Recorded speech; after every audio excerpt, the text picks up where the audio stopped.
হরে কৃষ্ণা। আমি আজকে আপনাদের সাথে শেয়ার করছি একটা নতুন রেসিপি, যার নাম কচু পাতার কালিয়া। এখানে প্রথমে আমরা কচু পাতাগুলোকে কেটে নেব। এই পিছনে যে মোটা শিরার অংশটা থাকে সেটাকেও কেটে নেব, যাতে পরে অসুবিধা না হয়। আমরা এখানে 6-7টা মতন পাতা এভাবে কেটে নিলাম। তারপর একটা বড় গামলাতে জল নিয়ে এই পাতাগুলোকে ভালো করে ধুয়ে নেব। এই দেখেন, আমরা সব কটা পাতা ভালো করে ধুয়ে নিয়ে রেখে দিয়েছি। এরপরে একটা পাত্রে বেসন রাখবো, লবণ, হলুদ, কিছুটা লঙ্কার গুঁড়ো দেব, তারপরে ধনিয়া গুঁড়ো, জিরে গুঁড়ো, সবজি মশলা এবং কিছুটা হিং দিয়ে অল্প অল্প জল দিয়ে ভালো করে ব্যাটারটা আমরা গুলে নেব। এটা অল্প অল্প জল দেবেন, একসাথে সব জল দিয়ে দেবেন না। এই ব্যাটারটা বেশি মোটাও হবে না, বেশি পাতলাও হবে না। এরপরে আমরা এটাকে 5 মিনিট রেখে দেব।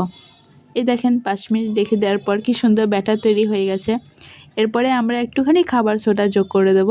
খাবার সোডা দিলে ব্যাটারের টেস্টটা একটু আলাদা আসে, এটা কম্পালসারি নয়। এরপরে একটা চাপাতে আমরা পাতাটা নিয়ে সেই পাতার উপরে বেসনের লেপটা ভালো করে মিলিয়ে দেব এবং মিলিয়ে দেওয়ার পর এর উপরে আরেকটা পাতা দিয়ে এটাকে কভার আপ করে দেব। কভার আপ করার পর এটাকে এমনভাবে ফোল্ড করব যাতে কোনো রকমের ছিঁড়ে না যায় বা ভেঙে না যায়। এটাকে একটা পাত্রে রেখে দিলাম। এরকম আরও কয়েকটা করে নিলাম।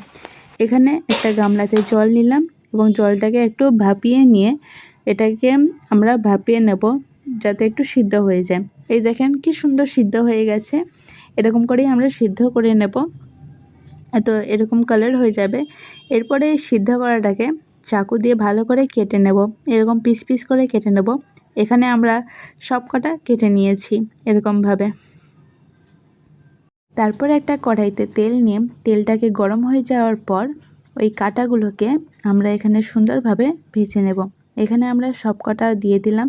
এই দেখেন, এখানে আমাদের অলমোস্ট ভাজা হয়ে গেছে। এবারে এইটাকে আমরা তুলে নিয়ে একটা পাত্রে রেখে দেব। আমাদের সব কটা ভাজা দেখতে পাচ্ছেন কমপ্লিট হয়ে গেছে। এরপরে একটা কড়াইতে তেল গরম করার পর ওই আলুগুলোকে সরু সরু কেটে নিয়ে আমরা দিয়ে দেব। এখানে আমাদের আলু ভাজা কমপ্লিট হয়ে গেছে। এরপর কড়াইতে তেল গরম করার পর তেজপাতা, লবঙ্গ, দারচিনি, এলাচ, হিং এবং আদা বাটা দিয়ে দেব। এই আদা বাটা দেওয়ার পরে তারপরে হলুদ দিয়ে দেব, কাশ্মীরি লঙ্কা গুঁড়ো দিয়ে দেব, তারপরে টমাটম দিয়ে দেব। টমাটমটাকে ভালো করে নাড়ার পর ওতে ধনিয়া গুঁড়ো, জিরের গুঁড়ো, সবজি মশলা এবং কাশ্মীরি লঙ্কা গুঁড়ো, যাতে আমাদের তরকারিটা রং হয়, এবং হালকা জল ও লবণ দিয়ে ভালো করে কষে নেব। এই দেখেন কি সুন্দর করে আমরা এখানে কষে নিয়েছি। এই কষাতে আমরা ভাজা আলুগুলোকে দিয়ে ভালো করে কষে নেব। এবারে কষে নেওয়ার পর আমরা এতে জল দিয়ে দেব। এই জলটা যতক্ষণ না ফুটে যাবে ততক্ষণ আমাদেরকে ঢাকা দিয়ে রাখতে হবে। জলটাকে ফুটে যাওয়ার পর আমরা ওই যেগুলো ভেজে নিয়েছি আমরা সেগুলোকে একটা একটা করে কড়াইতে দিয়ে দেব, যাতে এগুলোর ভাজাগুলোর মধ্যে তরকারির যে মশলা সেটা ঢুকে যায় ভালো করে।